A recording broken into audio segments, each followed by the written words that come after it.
And now I'm going to show you how to create an app and do push notifications with Kinvey. I've logged into my developer console, console.kinvey.com, and I've clicked the new button to create a new app. So what's my app called? Let's just call it Kinvey Push Test 1, and I'm going to use the REST API. Click the Create App Backend, go up here to my apps and choose that app that I have, Kinvey Push Test 1 Development, and it'll give me my dashboard to see how many users, how many API calls I've made. It also gives me my API keys, so we'll need to remember those.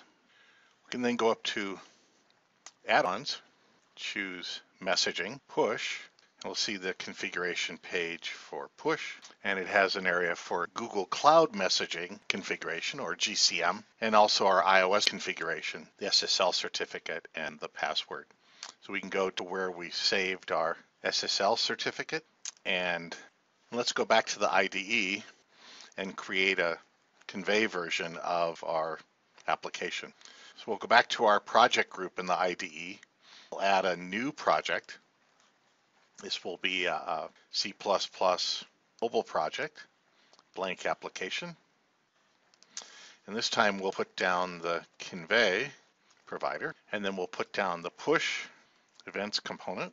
That already gets connected to the provider. Let's put a toolbar, align that to the client contents, make the text be Kinvey push C++, and align that at the center. And then the rest we'll put a memo, just like we did before. We'll align that to the rest of the client area. And then when we get the push events, like we did before, device registered, token received, request failed, and push received, we can go steal that code from our other application written in C++. We'll set the target platform to iOS. Just need to make sure that we also put the SSL static libraries in the subdirectory like we did for the parse iOS. And then we need to make sure to set the project options for iOS. So entitlements, turn on receive push notifications, and in the version info, set the bundle identifier to be the name of my push profile that I've set up for push.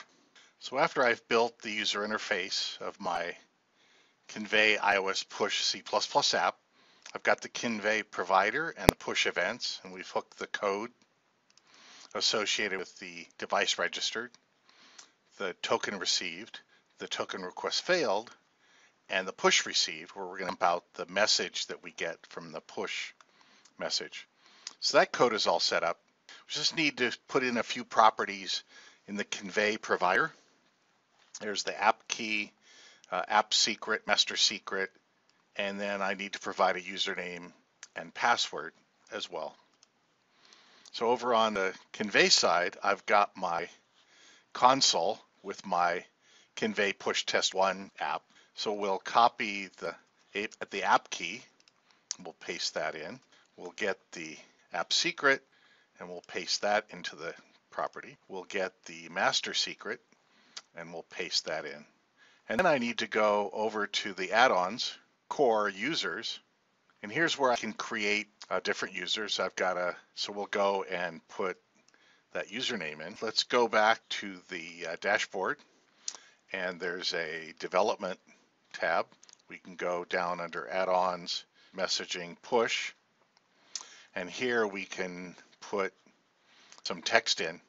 But let's make sure we have our app compiled properly and running on the iOS device. Now it's deploying my application over. The first thing we'll see is the splash screen come up. And then as the application starts, and I've got that Kinvey provider, it connects to the Kinvey service. And then some of those events have happened. The first one was device registered and token registered. So at this point, I'm ready to say hello, C++ builder exe6 from Kinvey. And we get the push event received on our iOS C++ application and the string that was part of the message. So that's how easy it is to configure and set up the Kinvey push notification service side for your iOS device. So that's how easy it is to work with your iOS device with Kinvey and doing push notifications.